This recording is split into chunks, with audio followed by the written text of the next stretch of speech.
Hallgatok egy kicsit ezekből a kis... Ja, jó reggelt, így elmondom mindenkinek, hogy jó reggelt kívánunk. Újra itt a Szexakció hírcsoport, Konsztival. És Malkovicsa. Ja. Hogy megkeverjük itt a kártyákat. Már rég voltunk, hogy ennyi vendégünk volt.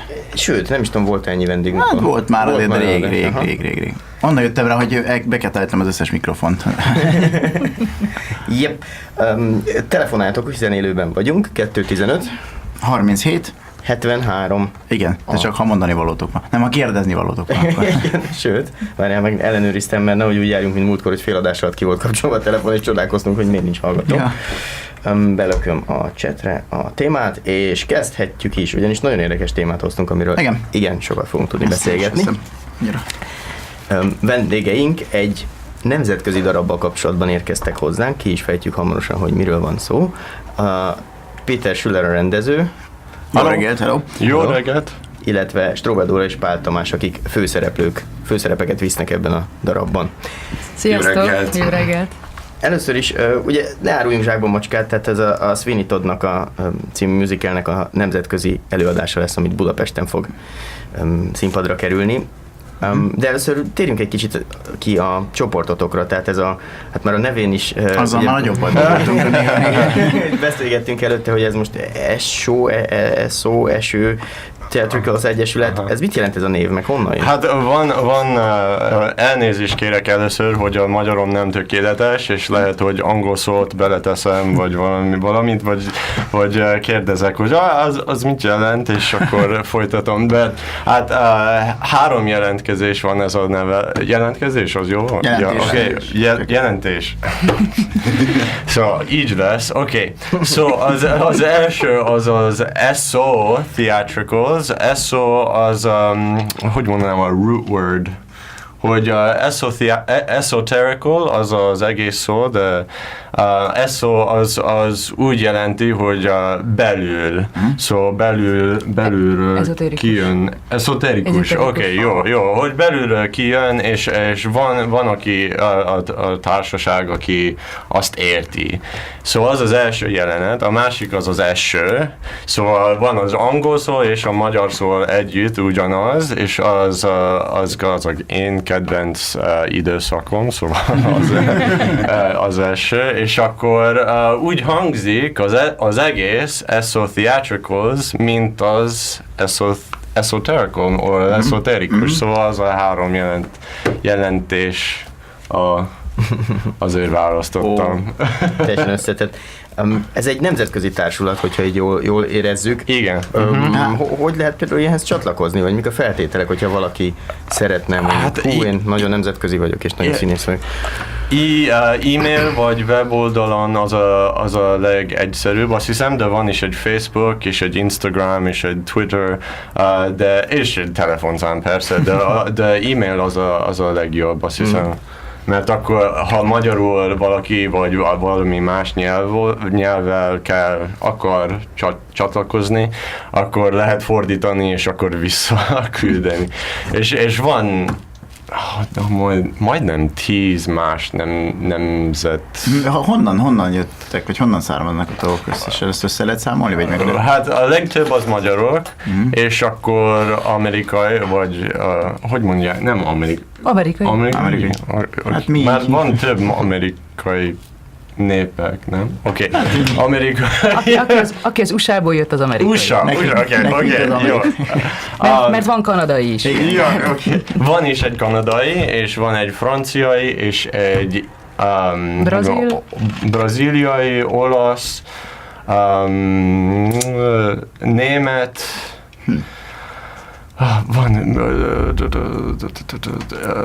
van is több. Ez a világ minden tájáról. Franciául, azt mondtam? Szerintem ennyi. De az az igazság, nem több. És bocsánat, angol is van. Angol, tényleg. Jó, oké, most. De Peter, ahogy mondta, tulajdonképpen mindenkinek van valamilyen magyar kapcsolódása, vagy kötődése, és ahogy az egyik próbán, hogy oda súgta nekünk, hogy mindenki beszél azért egy kicsit magyarul, meg leginkább ért magyarul. Ja, az nagyon furcsa. Azt mondta, hogy óvatosan, mert nem mintha kibeszélnénk bárkit is a hátam mögött. Nem mondtunk semmi csúnyát, nem is terveztük, úgyhogy néztünk is érdekesen, hogy mit mondtunk vajon, de nem kicsit beszélnek, vagy értenek, nagyon beszélnek az emberek. Nagyon meglepő, hogy hogy egyszer csak a szünetekben magyarul kezdünk beszélni. Nem mindannyian beszélnek magyarul, épp ezért bármennyire is szeretném, nem tudom azt mondani Peternek az interjú alapján, hogy mostantól magyarul próbálunk. Ettől félt, hogy nem fog tudni beszélni, és simán megoldja, de nem mindenki beszél magyarul, viszont vannak, akik folyékonyan, gyönyörű kiejtéssel állunk leesik. Általában fél magyarok azok, akik így beszélnek, vagy már 20 éve itt élnek, mint ahogy Peter is magyar felmenőkkel. De van egy pár, aki semmi connection, nincs kapcsolata Magyarországon, csak a nyelvet tetszett, és akkor ide jöttek. Vagy az ország, ide jöttek, itt maradtak? Hát, mint én. Ide jöttem egy pár hónapig, egy állást kaptam, és úgy tetszett itt lakni, hogy maradtam a családommal. Mióta laksz itt? 3 évig most. Az jó. Akkor még nem mindegy. Még megértem, hogy tetszik. Van egy ilyen lélektani. Szóval, mit is akartam? Ja igen, de előbb kérdezik, hogy mi a feltétel, hogy lehet csatlakozni. Lehet egyébként, hogyha valaki valahonnan jön, akár magyar, akár most egy itt él külföld, és azt mondja, hogy szeretne, akkor van casting? Hát itt produkciókról van szó, tehát valamennyire állandó a csapat, de egy-egy produkcióról van szó, amit létrehoz a Peter.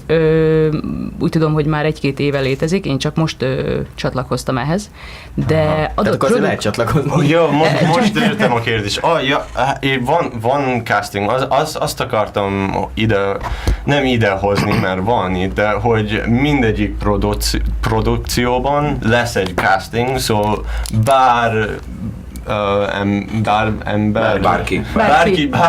bárki tud jönni és kipróbálni, és szóval van lehetőség, ha nem ismersz senkit, hogy nincs kapcsolatod valaki mással, hogy lehet bejönni, és mi meghallgatunk, hogy hozzáfűzhetek valamit, Peter arról beszél, hogy nem egy zárt társulat ez, ahova nehéz lenne bejutni, nem egy társulatos színház, ami fix emberekkel dolgozik, természetesen a csapat az tehát a csapat az általában megmarad. Van egy mag, pontosan. Ugyanakkor castingokat szervez a társulat az egyes produkciókra, és az alapján választja ki, hogy ki játszon az adott produkcióban. És akkor már csak az a kérdés, hogy ti hogyan kerültetek bele? Hát én tőlem indul a dolog, Dóri esetében is. Én a Facebookon láttam egy eseményt, gyakorlatilag felajánlotta a Facebook, semmilyen közös ismerős vagy bárki nem volt ezen az eseményen, ahol egy meghallgatás volt a Sweeney Todd című musicalre, ami hát egy olyan jó 10 pár éve már az én fejemben úgy benne van, még a 2007-es filmváltozat előtt is már hallottam róla, tudtam róla, ismertem nagyon kis részeket belőle, és akkor elém került Facebookon ez, és hát mondom, akkor most rákattintunk, hogy akkor én megyek meghallgatásra, ami ráadásul nálam egy nagyon nagy feszültségfaktor, egy ilyen casting. Tehát én, amikor a meghallgatás napja volt, este 7-től volt 9-ig, akkor én tudom, hogy 7:30-kor még otthon a körmömet rágtam, hogy most akkor megyek, nem megyek, ott legyek, ne. Jó, mondom, kész, nyeltem egy nagyot, azt mondtam, jó, elmegyek, tiszta ideges voltam, mondtam is a Peternek, hogy hát jó, hogy jöttél. Köszönöm. és ráadásul ugye tehát a meghallgatásra ugye hát nem volt kötelező, de azért ugye fel volt ajánlva, hogy lehet már a musicalből is dalt vinni. Én meg annyira ideges voltam, nem mertem abból énekelni, mondom, nem tudom olyan betonbiztosan egyik nótát sem, úgyhogy énekeltem egy másikat, a felét a dalszövegnek, ott is elfelejtettem, szóval mondom, tiszta stressz volt, és akkor utána nem is tudom, eltelt majd 2 hét, azt hiszem talán, mondom, én már le is mondtam erről, akkor küldött Peter egy e-mailt, és mondta, hogy hát akkor a címszerepet felajánlanám neked.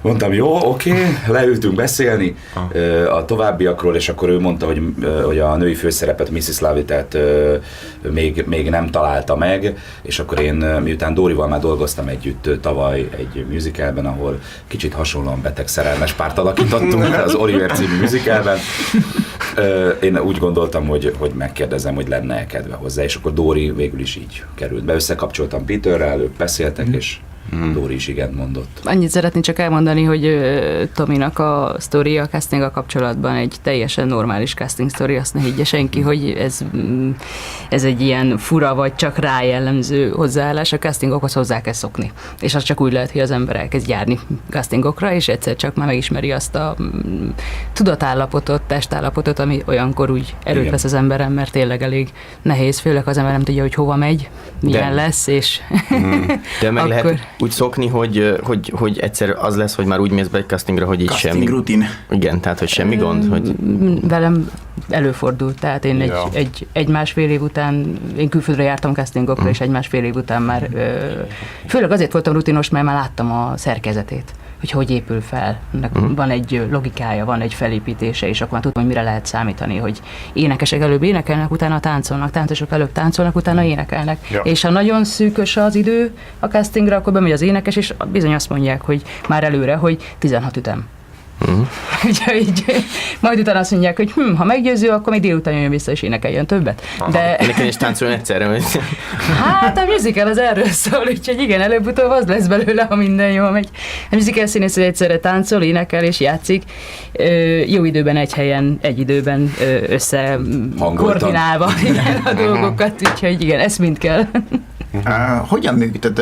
Arra beszéltünk már nyelvről valamennyire, hogy magyar mindenki, vagy magyarul vigyázni kell, mindenki érti meg, hogy milyen nyelven beszéltek, de hogy hogyan működik egy ilyen nemzetközi társaság, mindenki. Angolul, csak nyelven, angolul oké, csak hogy a nyelven persze, de hogy nem, tehát hogy más a ritmusa bizonyos nemzeteknek, nem tudom, tehát hamar össze lehet szokni, hamar össze lehet csiszolódni, pláne egy idegen nyelven, vagy Én azt hiszem, hogy igen, mindenki nagyon kedves és barátságos, és nagyon jó összejövünk.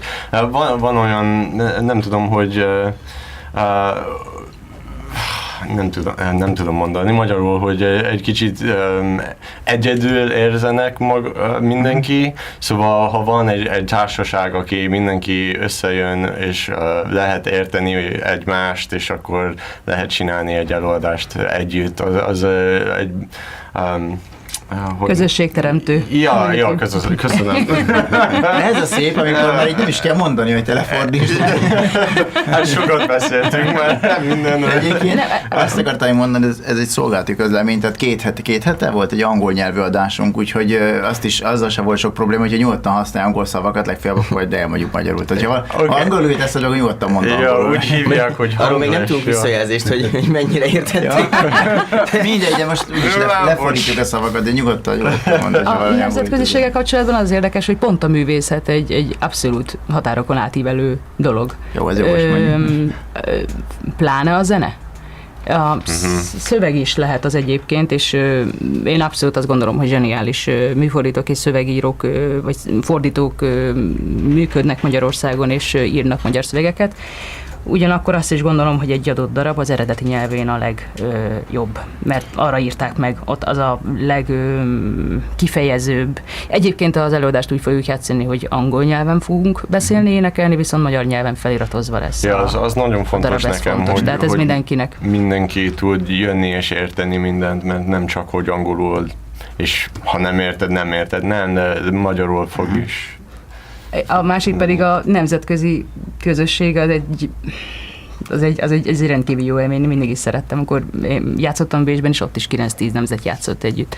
Ott egyébként angol volt a nyelv, aztán néha meg német, tehát ilyen a lényeg az, és itt jön ki a kommunikáció alapja, hogy nem kell British English-t beszélni ahhoz, hogy B megértse azt, amit A mond. Csak menjen át az üzenet. Világos. Hát persze, ezt tudtam, hogy működik nemzetközi, mert én is jártam ilyen társaságban, csak mi krumplit pocoltunk meg egy ládákat rakottunk, tehát ezt tudom, csak kíváncsi volt, hogy nem egy színtársulat, de akkor az ugyanúgy ezek szerint, sőt, még jobban, mert ugye a művészet közös nyelv, nálunk meg csak egy ilyen, nem tudom, konyhai angol volt. Hát Péter az mindenkit angolul instruál értelemszerűen, mindig meg is szokta kérdezni, ezen a múltkor pont mosolyogtunk, hogy átmegy az üzenet, hogy mindenki érti, amire ő gondol. Ilyen szempontból egyébként nagyon izgalmas. Azért ezt tegyük hozzá, hogy ugye Stephen Sondheim darabjáról beszélünk, aki egymaga írta a zenét és az eredeti angol szövegeket is, ráadásul zseniális angol szöveg. Tehát én azt gondolom, hogy talán még van olyan anyanyelvű angol vagy amerikai is, aki nem biztos, hogy pontosan mindent ért, mert annyira gyönyörű, szép nyelv, annyira részletgazdag szavakat használ, hogy olyan szójátékok vannak benne. Van egy közös dalunk az első felvonás végén a Dórival, ami gyakorlatilag folyamatos két néha 3 értelmű szavakból épül fel. Ja. Olyan eredeti dalszövege van, hogy hátas dobok tőle, úgyhogy ebből a szempontból én azt gondolom, hogy nem is az, hogy ezt lehetetlen visszaadni magyarul, ha mondjuk ennek lenne magyar szövege, de azt gondolom, hogy egy más oldala lenne. Tehát az tök jó, hogy ezt az eredeti nyelven énekelve remélhetőleg azért a magyar felirat segítségével át fog ez jönni a magyar nézőknek. Bocsánat, agyapróság, van magyar szövege, egyébként nagyon zseniális is lett, csak akkor is azt gondoljuk, hogy eredeti nyelven, meg hát mi, de az egész cast, az egész az emberek, akik a szerepeket játsszák, nem mindegyik magyar, úgyhogy magyarul nem is tudnánk ezt igazából játszani, úgyhogy mi állunk át az angolra helyett, hogy ők állnak át a magyarra, és ez is sokkal érthetőbb lesz. És nem anyanyelven szöveget tanulni, az milyen? Okoz plusz nehézséget, vagy az gyakorlatilag? Én éveken keresztül külföldön dolgoztam, németül, főleg egyébként angolul kommunikáltam, németül adtam elő, úgyhogy nekem nem, de ez lehet, hogy csak a rutin meg a tapasztalat, nem tudom. Tomi? Nem, hogy mondjam, az érdekes, hogy ugye maga a darab egy olyan típusú musical, ami nagyon-nagyon sok zenét tartalmaz, és nagyon sok dialógus is zenében történik. Nyilván vannak simán zene nélküli, vagy zenei kíséret fölött lévő dialógok, amik rendesen, mint egy bármilyen darabban angolul folynak itt is, és akkor annál kevésbé lehet ez, de azért zenével sokkal könnyebb tanulni együtt az angol szöveget, ha ugye énekelt részek vannak, de nincs annyira túl sok prózája, és azért én is tehát már gimiben is volt olyan, az angol csoporttal csináltunk olyan kis jeleneteket, akár a Godóra várvát angolul egy nagyobb részletet, ahol azért volt már ebben részem nekem is, hogy angolul. Nem érzem, hogy túlságosan más lenne. Az nyilván eszembe jutott, hogyha az ember elfelejt, mert színpadon valamit előadáson, lehet, hogy nehezebben improvizál angolul szöveget, mint magyarul. Ebben úgy se lehet improvizálni, nagyon pontos de a zene. nagyon kötött, nagyon pontos a zene, igen, és ezért be kell biflázni a dolgot, és akkor nem lesz gond. Viszont jut eszembe ezzel kapcsolatban, hogy nekem az életem első szerepe angol nyelvű volt 10 évesen, a Piroska. Úgyhogy lehet, hogy van valami köze hozzá, hogy olyan osztályba jártam, ahol speciális volt a nyelvtanulás, orosz-angol elsőtől a nyelvi tanárokkal, és ott megcsináltuk a Piroskát egy angol drámafesztiválra. Úgyhogy lehet, hogy onnan indul az egész. Plusz aztán a Vámpirok báljában is ugye hosszú évek óta dolgozom, és ott például volt, hogy én tolmácsoltam a holland rendezőnket például, úgyhogy több. De nagyon jó egyébként. Az a gyönyörű, hogy úgy van pontosan rárakva a szöveg a zenére, ahogy a zene meg van írva, és a zene is nagyon kifejező, a szöveg is nagyon kifejező, a kettő együtt meg aztán fantasztikus hatása tud lenni. Tehát a pontosság a kulcs szó ennél a darabnál abszolút. Hogy... Ennél a darabnál nagyon a pontosság a kulcs szó.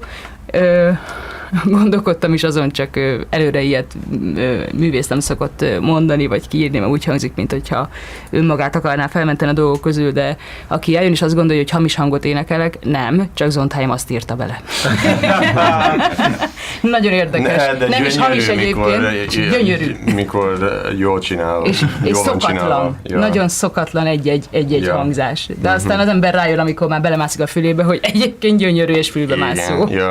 Ja, a zenekar úgy hívják, azt mondta, hogy ha a történet nem szereted, akkor csak zárd be a szemedet, és csak hallgass. Gyönyörű a minden. Pontosan. Még miatt rátérnénk, ugye most már ez egész az elhangzott, hogy a Sweeney Todd, szóval, hogy majd mindjárt a darabról beszélünk többet, de hogy még egy utolsó kérdés hozzátok, hogy ki honnan jött? Hát ez ugye nem csak fizikálisan, tehát nem csak, hogy melyik ország, hanem hogy meg valakinek jobban tudjuk kicsit, hogy onnan, de mit csináltatok ti előtte? Tehát mi volt, merről jöttek? Polgári foglalkozás. Hát a polgári foglalkozás az mindenki, oké, művész emberek, de hogy mit csináltatok előtte, mielőtt így egymásra találtatok, és menjek én? Hát én Kaliforniában születtem, mind a két szüleim magyarok, azért beszélek egy kicsit, de fejledett. Anyway. Jó, oké, szóval én Dél-Kaliforniában, USC-ben tanultam a klasszikus éneklés, opera és olyasmi, és art song és olyasmi. Mikor felléptem, when I graduated, akkor végeztem. Akkor több más klasszikus dolgokat csináltam, Opera Long Beach és LA Master Chorale is énekeltem, és több más helyen is, tudom, mint egy művész, mindegyik héten valahol más, és akkor kezdtem tanítani énekhangot, szóval azt is csináltam. És tudod, az élet az elég nehéz folyamatosan csinálni, és hogy 3-5 órát az autóba tartani minden nap, szóval mondtam a barátnőmnek, hogy menjünk valahol egy pár hónapig, és kaptam egy állást itt, hogy egy drámatanár angolul, és mondtam, hogy hát az tökéletes, menjünk egy kicsi időre, és akkor mondtam, hogy mikor ide érkeztünk, mondtam, hogy hát maradjunk itt, és akkor terveztem, hogy lehet maradni, mit lehet csinálni, és akkor ezt akartam csinálni, és remélem, hogy sikerül, és azt hiszem, hogy van egy nis, az hogy mondják, nis, hogy van egy rés, ahol egy nincs pontosan ez a angol nyelvű zeneszínház, ahol be lehet így törni, nem? Ja, igen. Inkább hiánynak nevezném, piacirésnek. Szakmai ártalom, bocsánat.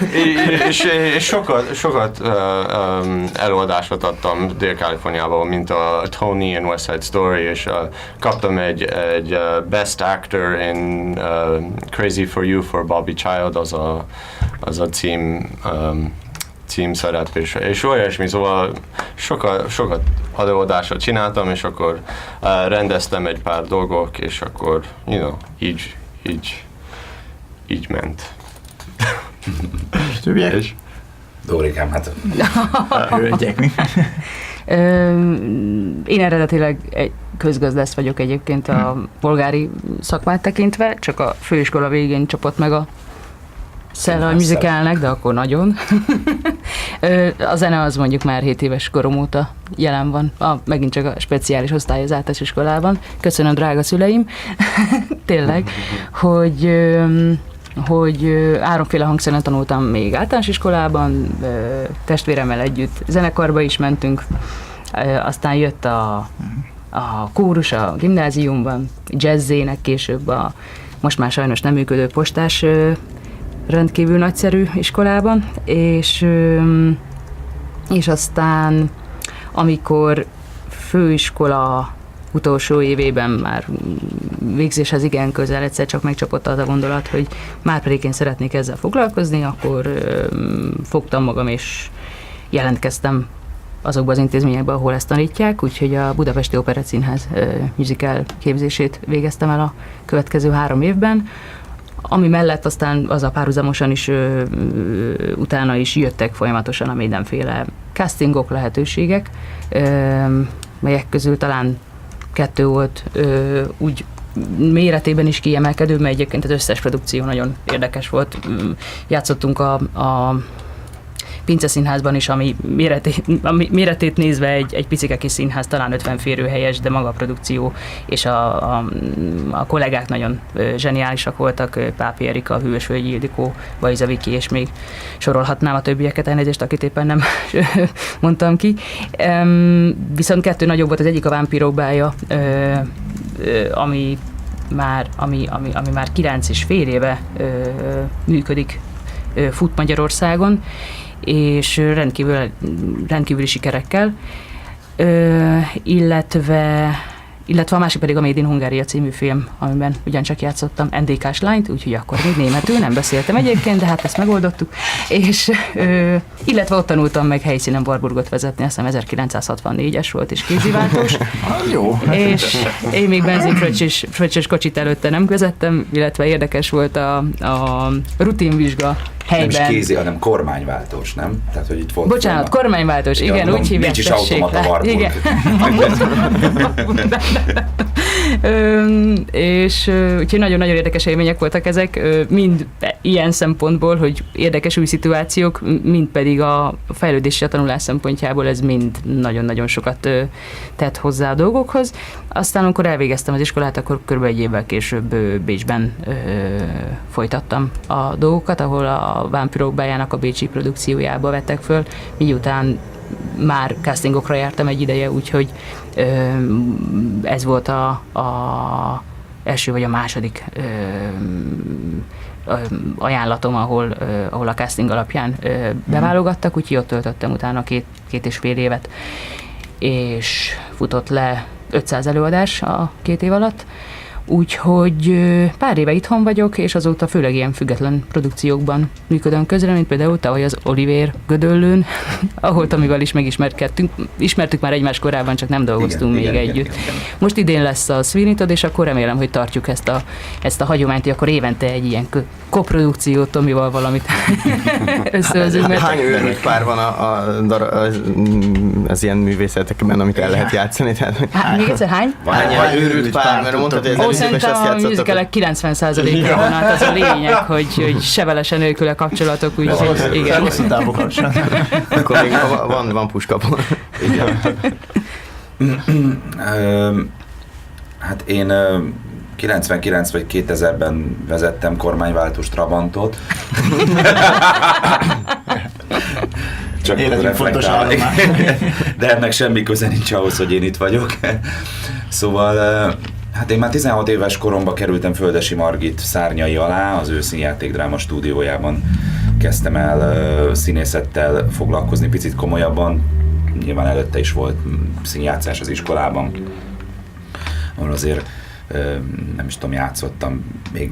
Hát ugye vicces volt, mert a gimnáziumban, ahova jártam, ugye többnyire minden évben egy produkciót mutattunk be, amit egész évben próbáltunk, és ez általában kötődött a kötelező anyaghoz, úgyhogy így sikerült bánt játszani például 17 évesen. Picit fiatalon, de már akkor is ilyen mély hangod volt. De már hát a legmélyebb volt a fiúk közül, úgyhogy ezért osztották rám ezt a szerepet. Hát akkor azért, például ott ugyan magyarul, de hát azért azt a míves szöveget, azt pontosan kellett megtanulni, és emlékszem, amikor az egyik osztálytársam játszott a Pet Urbánt, és ő egy laza másfél oldalt átugrott a szövegkönyvbe, akkor hirtelen, hogy azért úgy pörgött a fejem, hogy na, itt most hogy mászunk vissza, mindez ugye nyilván nem egyszerű prózában. Na mindegy, hát Földesi Margitnál játszottam sokat, nagyon 2008-ig körülbelül, azért ott én még játszottam, de előtte azért már jött a Magyar Tehetségkutató műsor a TV2-n, annak is a második szériája, és ott ugyan mint énekes ismert meg sok ember, de igazából a színház az volt az első helyen, vagy legalábbis ott kezdődött nekem minden. Azon belül is nyilván a zenés színház az egy nagy szerelem, de azért én a mai nap is mind nagyobb részben prózai darabokban játszom, mint ahogy akkor is ez volt már a műsor előtt is. És akkor most kvázi mint anya színházam, a Veresegy Színháznál vagyok kint, ami egy nagyon fiatal társulat, Venyige Sándor vezetésével, illetve a Holdon Golf projekt, ahol én legfőképpen játszom. És akkor ezen kívül még nekem is van egy-két független produkció, amiben közreműködtem. Most nyáron például a Kőszívű ember fiai, a komáromi monostori erődben volt egy gigantikus 150 emberes produkció. Lovak, ágyuk, óriási monstre, 3 órás musicalről beszélünk. Most van a Sweeney Todd, de ezzel párhuzamosan már majd kezdődnek az Ankonai szerelmesek próbái, és akkor még lesz az évadban néhány új produkció is, a meglévő nem tudom 10-valahány darab mellett. Maga a társulat az csak musicaleket, vagy éppen ami jön? Tehát csak musicaleket csináltok, vagy mást is szoktok? Fogunk is, hogy mondanak, úgy mondják angolul, hogy straight play, vagy csak play, az mi? Az prózai darabot. Ja, azt is fogunk csinálni. Az első azt hiszem, hogy december végén, de még nem tudom mondani a nevét, mert... Meglepetten néznek a Mi? Bocsánat? Rosszul mondta? Nem tudom még mondani, hogy mi, mert nem vettünk még a jogdíjat, szóval azt mindig kell csinálni előtte, de lesz az is, de az a legfő tervünk, az lesz a zenemuzikál, legalább 3 minden év, és akkor lehet, hogy 2 prózai darab közötte. Bocs. Aha. Szóval. Jó van. Ez elég komoly felhozatal. Ez elég komoly felhozatal egy évben, tehát teljesen. Bármely színház megrígy. Ha lehet, és nő, és minden jól megy, akkor akarunk folyamatosan valamit eladni egész évben. A legérdekesebb ebben, hogy angol nyelvűek az előadások, bár újfent ugye elmondjuk, hogy magyar felirattal, tehát egy olyan célcsoportot kell megtalálni, akit ez érdekel, és aki ez szívesen. Ez nagyjából egyébként olyan, mint amikor mondjuk a DVD-n angolul nézel a filmet magyar felirattal, vagy egy-egy filmet úgy nézel meg moziban, hogy ezért 1-2 mozi játszik eredeti nyelven magyar felirattal, akkor is, ha van magyar szinkronja. És van, aki így szeret nézni, tehát egyre több az olyan ember, akár magyar ember is, akit igenis érdekel az, hogy milyen ez eredetiben. Sőt, pláne azt még el sem mondtuk szerintem, hogy élő zene lesz. Zenekar fog játszani. Nem zenei alapokat, CD-t, felvételt használunk hozzá, hanem egy kis zenekar, 9 fős, azt hiszem talán az volt a legkisebb lehetőség, amit a jogokkal meg lehet venni, mert hogyha egy darabhoz, musicalhez jogot vesz az ember, akkor választhat a 2-3 féle felállás közül, hogy mekkora zenekart szeretne ehhez használni. És kedden érkezik Los Angelesből? Igen. Jeff, az a zenekar. Ő a karmester. Nem az a karmester. Ez a zenekar, az az orchestra. Főleg magyar lesz, igen. Orchestra, igen. Hát meg a zenei vezető. A zenekar főleg magyar lesz, a karmester zenei vezető érkezik kedden Amerikából, igen. Okay. Azon gondolkozom, hogy most teszük be a zenét, nem? Most igen, csak legyen előzetesként annyi, hogy ugye mindenki a saját, minden épp aktuális gyerekére legbüszkébb, úgyhogy most tényleg rátérünk akkor a aktuális darabra. Akkor mit hallunk, azt lehet tudni? Mert azt... Igen, a Pretty Women című része. Igen. Okay. Ugye mivel az elején beszélgetnek egy kicsit, ezért egy kicsit úgy majd ugye a közepetájától indítjuk el a számot. Viszont az lenne a kérdésem, hogy egy kicsit írjátok le a hallgatóknak, hogy mi hallható benne. Tehát, hogy miről van szó ebben a... Miről van szó? Pont ebben nem szerepelünk a jelenetet. Mondjam én el a jelenetet. Segítek. Köszönöm. Okay. Szóval ebben a dolban, ez mondta most, egész... Oké. Szóval a Sweeney az egy borbé, és ez most éppen leült a bíró, amit akar... Ő a negatív főhős, a bíró. Ennél többet ne áruljunk el szerintem. Jó, oké. Ja, akkor te mondod. Turpin bíró a negatív főhős, és ő most megérkezik Sweeney Toddhoz, a borbéhoz egy borotválásra, mert hogy hallotta, hogy ő milyen nagyszerű és profi borbé, és ugye beül a székbe, és hát ugye Sweeney természetesen tudja, hogy ő kicsoda, és az ő fejében már forral egy bizonyos tervet, de még nem akarja leleplezni magát. A Turpin bíró viszont ugye, hát ő most nagyon szeretne, hogy is mondjam, csinos lenni és megborotválkozni, és ezért a szép nőkről énekelnek, ugye csak Sweeney Todd úgy énekel, hogy ő közben tudja, hogy a Turpin bírónak a gyámleánya az igazából az ő ő lánya, talán ennyit elárulhatunk ebből a darabból. Igen. Tehát ő egy kicsit máshogy érti ezt a szép nőket, ugye Törvénybíró általában véve énekel a szép nőkről, Sweeney Todd pedig azért ott van az ő hátsó fejében, hogy ő már ott nagyon, nagyon szeretne bosszút állni egy régi tervért, és igen, szerintem valamit... aki látta a filmet, az úgyis... Igen, igazából az a lényeg, hogy... Csak nem lehet mondani, igen, hogy igen. mi történik. Hát meg akarja ölni, de hosszabbítsa, hogy élvezi az utolsó pillanatot. Igen. Ez a bosszú beteljesülésének az édes pillanatai, amiben az érdekes, hogy beteljesül vagy nem a végén, mert ez nem a végén van a darabnak, hanem csak a közepén, és ezért semmit ezt még most hallani. Igen, és azt tegyük hozzá, hogy ez a film feldolgozásból jön a részlet. Hát egy picit más, mint a musical egyébként a film. Ezt akartam is mondani, hogy azért... Nem nagyban, de picit más. Hogy azért a film az, ahogy Dóri fogalmazott tökéletesen, tehát a film az egy mozifilm, ami a musicalből készült, de természetesen a musical az eredeti, nyilván hosszabb is, részletgazdagabb, a zenei felvételen ugye Johnny Depp és Alan Rickman énekelnek. És majd, amikor a darab lesz, akkor meg te és Bardózi Attila, ugye? Igen, így van. Oké, hallgassuk Johnny Depp. Közben fölt. Rickman-t.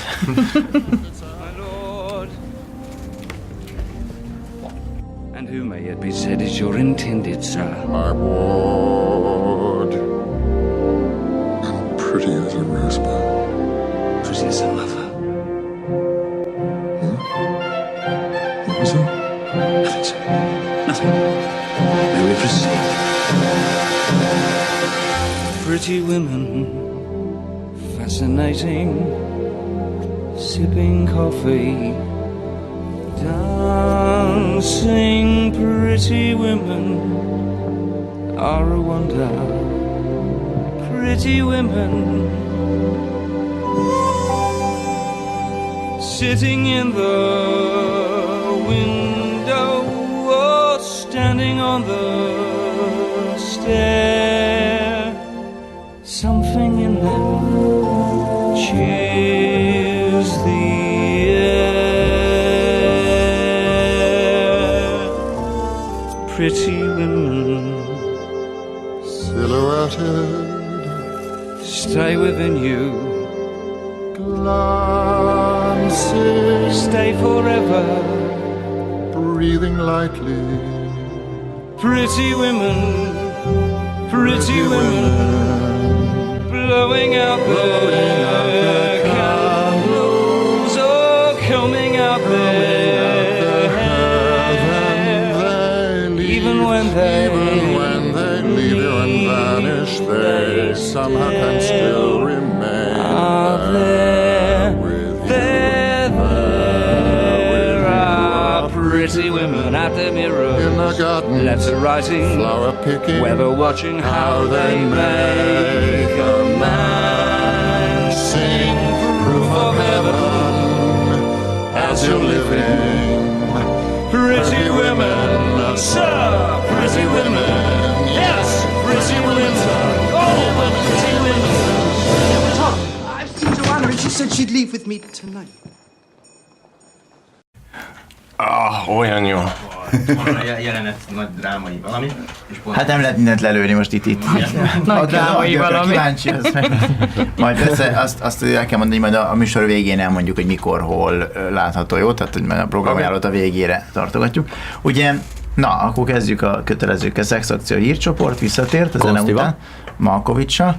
Élőben vagyunk. Élőben vagyunk, úgyhogy telefonálhatok is, meg csetelhettek is egymással is, néha velünk is, mert azért néha rá fogok nézni, csak most olyan sokan vagyunk, hogy így Majd nézegetem közben itt azért, sokbába közt egész a chat, de hál' Istennek most köszönjük működik szépen jól a azért mindenkinek, aki írt idáig is. Aztán, ja igen, és beszélünk ugye az Eső, vagy Eső Theatricról, vagy... Igen, már beszéltünk, hogy Jó, oké,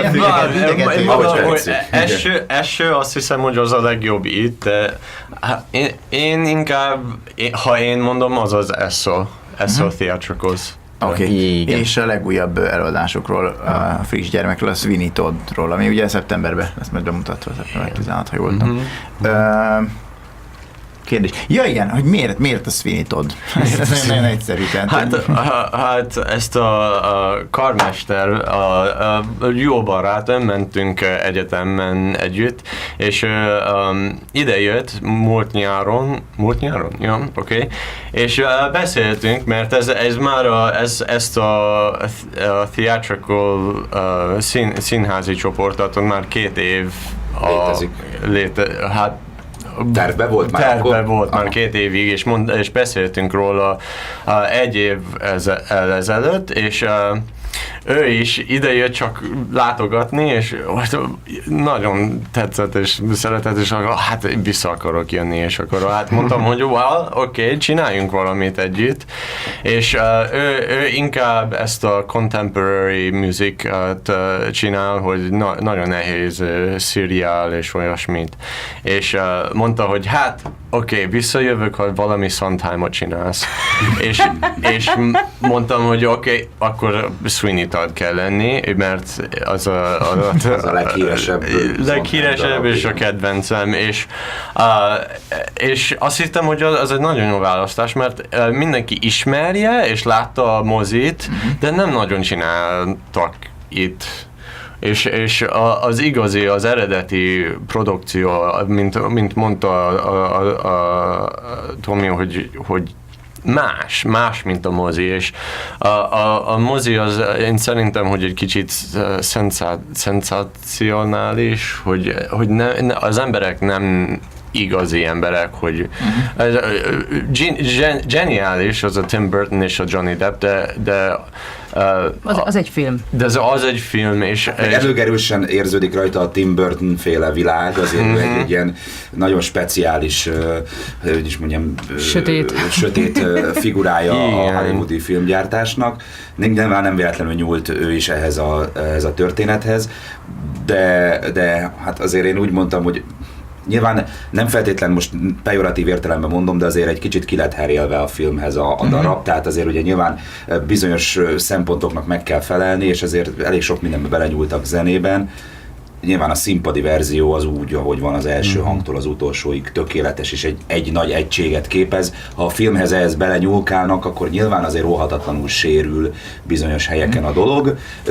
Más a 2 műfaj, és ahogy Peter mondta, hát azt hiszem egyszer járt, tehát talán ilyen 20 évvel ezelőtt ez már színpadra került itt nálunk egyszer, talán az Erkel Színházban. Részleteket is adtak már belőle, teljes darab, talán csak egyszer volt eddig Magyarországon. A filmek kapcsolatban annyi, hogy a filmnek más eszközei vannak egyszerűen, szuper közeliek léteznek, míg egy színpadon teljesen más eszköztárral kell dolgozni. Míg Helena Bonham Carter csak egyet rendít a szemén, és mindent látunk, hogy mi az érzelem, addig ez a színpadon nem működik. Tehát egészen más. Épp ezért ki vannak vágva olyan kórus részek, ami olyan hatást keltenek a színpadon, hogy a székbe szögezi az embert. Ez a filmben csak mint zene jelenik meg, egészen más. Ez egyik fő dal konkrétan nincs benne a filmben, ami többször visszatér, mint motívum, mind a nyitány, mind a finálé, a Ballad of Sweeney Todd. Ez az elején gyakorlatilag csak zenében van benne a filmben, és a témát halljuk, mint úgyhogy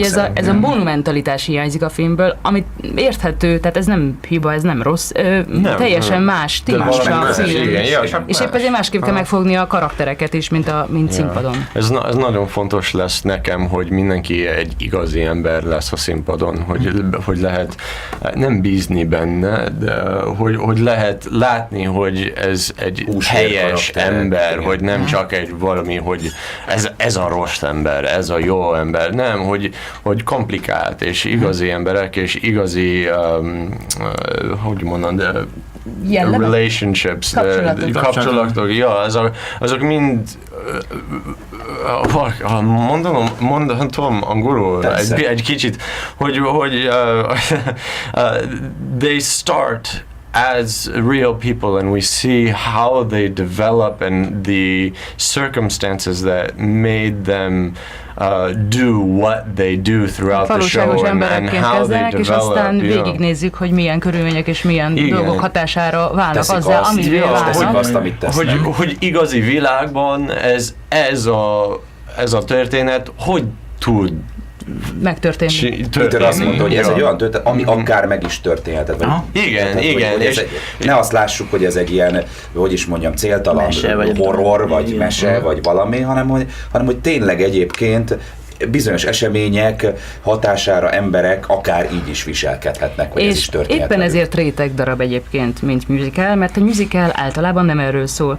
Alapvetően most nagyon lesarkítva kétféle musical létezik. Az egyik, ami a Commedia dell'arte-ből eredendően jót, rosszt, gonoszt, jó karaktert tartalmaz, egyértelmű kapcsolatokkal, egyértelmű döntésekkel, egyértelmű kifutással, eredménnyel, a másik pedig az árnyaltabb. Viszont aki az előbbit szereti, az általában az utóbbit nem szokta szeretni. Főleg pláne a musical szó az általában az elsőt kapcsolja az embereknek a fejében össze. Tehát a habkönnyű... Mert ilyen darab például a sakk is egyébként most októberben lesz az is Budapesten, és az is egy olyan árnyalt és összetett és sokrétű, hogy én imádom, de valóban az is nem szólít meg akkora tömeget, mint egy klasszikus értelembe vett musical, úgyhogy ezért egy kicsit rétegdarab ez, ezért van az, hogy nagyon fontos a pontosság, és hogy én nem tudom, ütemenként szerintem 4,5-szer annyian szóltak benne, mint a normál musicalben, hogy kicsit más a zene, mert míg megírta az író ugye mondjuk egy szép dallamot, ami bármelyik musicalben egyébként megállná a helyét, bármelyik akár mesemusicalbe, aláírt egy olyan zenekari zenét, kíséretet, ami viszont pont ellen dolgozik, és miközben énekli az ember a szép dallamot, a zene pedig nyomaszt közben a belsőt mutatja ki, hogy mégse úgy van, ahogy kéne, és a kettőt egyszerre hallja az ember, tehát el kell dönteni, hogy szívesen lát-e, szívesen néz-e olyan darabot, ami mélységekbe megy bele, nem pedig egy ilyen felületes, ő a jó, meg ő a rossz. De ez kétféle irány. Tehát ez éppen ezért egy kicsit rétegebb a darab, így fogalmaznék. De aki a filmet szerette vagy kedvelte, azt szerintem a musicalt is nagyon fogja, mert alapvetően viszont ugyanaz a kettő. Aki alapvetően az ilyen habkönnyű musicaleket kedvel, nem feltétlenül csak neki ajánlhatunk rá. Hát nem, de szerintem megnézni érdemes, mert bővíteni a ismereteket sose baj. Csak megnézni aztán... És ritkaságnak számít Magyarországon, hogy a Sweeney Todd színpadra kerül, szóval nem kéne kihagyni most ezt a ragyogó alkalmat, hogy meg lehet nézni. Amikor eljátszott színre viszed, ugye beszéltük, hogy mi a nehézség benne, amikor egy rendezett? Tehát mi az olyan, amit a legnehezebb megjeleníteni ebből a darabból? Mert azért az alapvetően sok rétű, bonyolult darab. Mi az, amit a legnehezebb kifejezni színpadon? Nem tudom. Én inkább úgy látom, hogy nem nehéz, de hogy élvezni lehet, hogy mi a lehetőségek, és hogy lehet összetenni, hogy mi a több más jelentés, hogy mit lehet csinálni, és akkor összetenni, hogy nem tudom, ha igazán mondom, a legnehezebb az a kórus darabok, mert mikor én csinálom valami kórus dolgot, akkor mindegyik kórus ember, az is egy igazi ember, és más reakciók vannak benne, szóval az is lehet élvezni, hogy te ki vagy, és te ki vagy, és mit csinálsz, mikor ez az ember ezt csinálja, mert más a reakció, ha valami részeg jön, és akkor lehet, hogy egy másik ember, aki ő is szeret inni, akkor barátok, de van egy másik, hogy Peter arra gondol, hogy ugye a megírt címszereplők, nem nevesített szereplők, nem csak cím, tehát a nevesített szereplőkön kívül, ugye akik a kórus vagy ensemble, tehát vagy ugye a többi embert játsszák a színpadon, ugye nekik nem írt se nevet, se kifejezett karaktert a szerző. Peter azt kérte az összes ilyen játszótól, hogy mindenki találjon ki magának karaktert, nevet, miért van itt, mit keres itt, milyen köze van a másikhoz, tehát mit ne egy csinál. arctalan tömegként jöjjenek be és énekeljenek, mert az van beleírva a darabba, hanem sokkal karakterek legyenek. érdekesebb, amikor azt... Pontosan. Amikor egy ilyen nagyon feszes darabot adtok elő, amit mondtátok, hogy a struktúra meg az egész minden nagyon kompakt, akkor, és mégis történik valami kis baki. Most nem azt mondom, hogy fog, meg nyilván bízunk benne, hogy nem fog, de hogyha mégis valami közben jön, akkor hogyan lehet ezt visszaállítani, vagy vissza lehet? Jönni és meg kell nézni. Ugyanezt mi se tudjuk előre. Én nem tudom, én még nem találkoztam olyannal, hogy ne oldottuk volna meg színpadon az adott helyzetet, de hogy előre azt se tudjuk, mi fog történni, és hogy fogjuk azt megoldani, az biztos. Én legalábbis...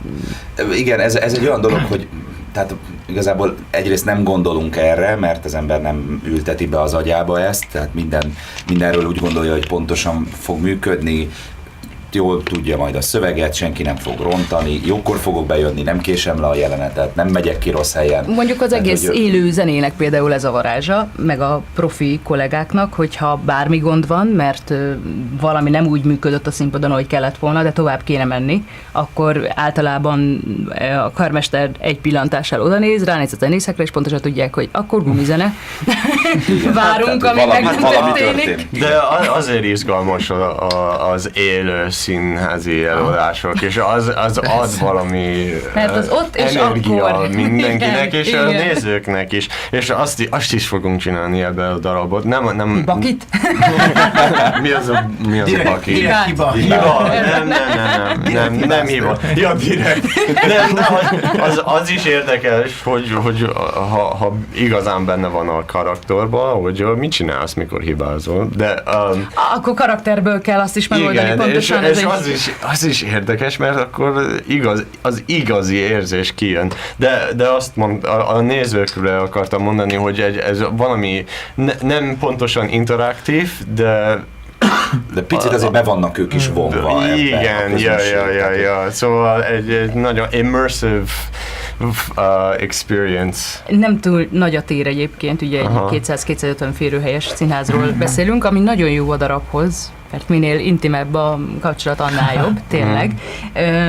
És igen, a Peternek mindenféle jó kis gondolatai vannak arra, hogy bár nem bevonva a közönséget, de mégis nem is egy ilyen nem hermetikusan lezárva a színpadot a nézőtértől, hogyan lehet megoldani. Kezdjük a zenekar elhelyezéséről egyébként, mert az is egy feladat. Itt minden egy nagyon komoly feladat. Független produkcióként ilyen darabot élő zenével összerakni, a felvett zenének az előnye, hogy az ember benyomja a CD-t, aztán ott kezdődik, ott van vége. Most ebben a darabban a legtöbb dal nem ott kezdődik, ahol kezdődik, hanem már 2 dal korábban elkezdődött. Van egy felfutó zene, lefutó zene, összekötő zene, nagyon kevés az száraz, tehát zene nélkül mondott prózai szöveg, igen, rengeteg a recitatívó, tehát egy nagy közös... Nem igazi recitatívó. Igen, operából jött, igen, a recitatívó, amikor a zenére mondja rá az ember a szöveget, but if sometimes I don't sing it, but say it, it's gonna be a recitatívó. Hogyha néha fogjuk és a dallamot inkább kimondjuk, akkor ugye recitatívból lesz belőle. Úgyhogy ez egész egy komoly összjáték abban résztvevő embereknek, ezért lesz elég komoly energiája a dolognak, az biztos. És bár beszéltünk arról, hogy a társulatnak a tagjai van, hogy egy produkcióba szállnak be, vagy akár hosszabb ideig is ott vannak. Most ezután a darab után mi lesz? Így szétszélettek, mint az Ocean's Eleven, vagy mindenki megy a maga útjára, vagy pedig lesz valami következő projekt, ami már úgy együtt elkezdtetek gondolkodni, és már most tudjátok, hogy te meg megyünk tovább. Javíts ki, ha tévednék, de Ocean's 13 is volt, nem? Meg 12. Csak hogy az se szélet szét. Hát szétszéled, aztán újra. Így van. Szóval azt értettem, hogy mi lesz a következő? Igen. Hát az még nem tudom, szóval meg kell, hogy mondani, hogy like-olni a Facebook page-et. Like-olni a Facebook page-et. Like-olni. Ez persze is így. Ja, és lesz egy szavazás, mert van 3-4 ötlet, ami mi az a board member-akkal beszéltünk. Igazgatósági tag. Beszéltünk, Egyesület, akkor vannak. egyesület, igen, egyesület vagyunk, szóval beszéltünk, hogy mi lesz a következő, és van 3 vagy 4 választék, és akkor fogom rátenni egy olyan szavazást, és hogy mit akarnak az emberek. Megint bevonva a következő. Ja, igen. Tehát a Facebookon érdemes keresni a Sweeney Todd eseményt, mondjuk így, vagy az Eso Theatricals, de egyszerűbb a Sweeney Todd eseményt szerintem megtalálni a Facebookon, és lájkolni a oldalt. Igen, lájkolni. Aztán szavazni, mi legyen a következő izgalmas projekt. Ha már így beszéltünk róla a Facebook oldalról is, meg hogy esemény ugye meg van hirdetve, egy kis programajánlóként mondjuk el, hogy hol és mikor lesz látható. Igen, tehát programajánló következik. Szeptember 16, 17, 18, ez péntek, szombat, vasárnap, péntek, szombaton este 7-kor. Hát 7-kor, igen. Vasárnap viszont délután 2:30-kor. Igen, azaz. Igen, az. És a legegyszerűbb a jegyet vásárolni a weboldalon, azaz theatricals.com. PayPal-on keresztül van, szóval biztonsági. És árat akkor... nem mondhatunk. Csak az árat nem mondhatjuk, csak minden más lehet. Nem is fogtam. Nem drága. Nem is fogtam mondani. Nem drága. Amit még nem mondtunk, IBS színpad a helyszín, ez ugye Budán van. IBS színpad. De a címet mondhatjuk, nem? Persze. Második kerület, Tárogató út 2-4. Egyébként az érdekes, mert én ugye a Földösi Margit Színjáték Dráma Stúdiója nagyon sokáig ott volt, ott székelt, úgyhogy én ezen a színpadon egy bő 10 évet már játszottam jó sokféle előadást, úgyhogy én minden zegét, zugát ismerem a helynek. Visszatérsz az alma materben, nem? És mikor ott hagytam a stúdiót, még egyszer egy ilyen vendégjátékra még visszamentem, még szintén ott játszottunk, 2012-ben játszottam ott utoljára. Úgyhogy most megint érdekes lesz egy picit hazatérni. Egy nagyon-nagyon családias, intim hangulatú, azért nem mennyi 250-280 férőhelyes színházról beszélünk, és ugyan picit, tehát nem a belvárosba található, picit utazni kell hozzá, nincs annyira kint, de Széll-Kálmán tértől nem messze van, azért viszonylag tömegközlekedéssel nagyon egyszerűen. Talán egyszerűbben is, mint kocsival. Elérhető, igen. Jó, a programajánlót hallottatok, ezt csak ugye be kell mondani minden ilyen. De talán legfontosabb a Facebookon a Sweeney Todd esemény. Ott minden fönt van, azt ott keresem. minden részlet fönt van, igen. Szerintem megbeszéltünk mindent. Nagyon szépen köszönjük Péter Schullernek. Mi is köszönöm szépen. Robert Dórának és Pál Tamásnak, hogy eljöttek. És hát nem tudom, ilyenkor mit kell még az utolsó, nem tudom, 3 hétre kívánni, azt mit szoktak mondani. Kéz- és lábtörés. Semmi S betűvel kezdődő, meg S betűvel kezdődő szavak, azokat nem. Nagy kalappal, toy.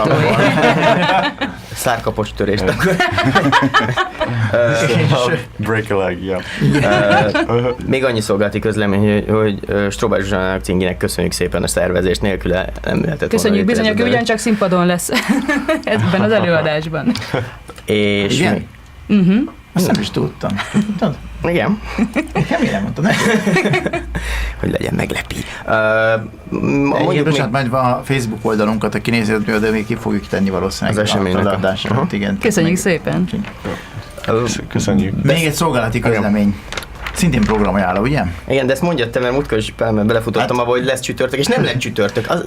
Én már nem merek semmit sem mondani, mert elmarad. Nos, hát ugye sajnos sajnálatos események miatt ma kezdődik csak ugye a tilos születésnap a Dürer kertben. Igen. Ugye ma van augusztus 26-a péntek. By the way, jut eszembe, édesapámnak boldog születésnapot kívánok. Boldog születésnapot! Énekeljünk neki? Lehet, ugye még. Boldog szülinapot!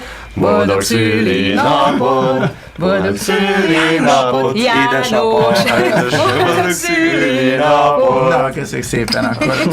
De ennél még fontosabb, hogy a Tilos Rádiónak is most van a születésnapja. 25.